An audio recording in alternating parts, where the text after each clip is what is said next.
কি গো কি গো হ্যাঁ বলো 400 টাকা দিবা? কিসের জন্য? চুলটা একটু পার্লারে গিয়ে শ্যাম্পু করে আসতাম। হ্যাঁ চুলটা একটু পার্লারে গিয়ে শ্যাম্পু করে আসতাম।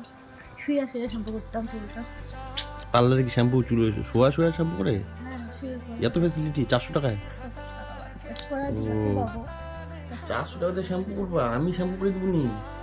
বরের পকেটের এই পাশে যে প্যান্টের পকেট ছিঁড়া, আর বউ করবে পার্লারে গিয়ে 400 টাকাতে শ্যাম্পু? এই কালকে মিটার দিয়ে মোবাইল ঢুকেছি, পা পর্যন্ত এসে বসছে। আমি যদি কোন দিকটা, তারপরে এই হার্ডওয়ারে গিয়ে দিয়ে হাত বেড়ে গেছে, এই যেমন এমন করে, বুঝলা? এই পেজ দিয়ে হাত ঢুকেছি, এই পেজ দিয়ে হাত বেরিয়ে গেছে। শ্যাম্পু করবে 400 টাকা দিয়া? আমি এসে শ্যাম্পু করে দিব নি? আমি এসে শ্যাম্পু করে দিব নি? 400 টাকাতে শ্যাম্পু করতে হবে না। বরের প্যান্টের পকেট ফুকা। এই যে কম না তুমি দূর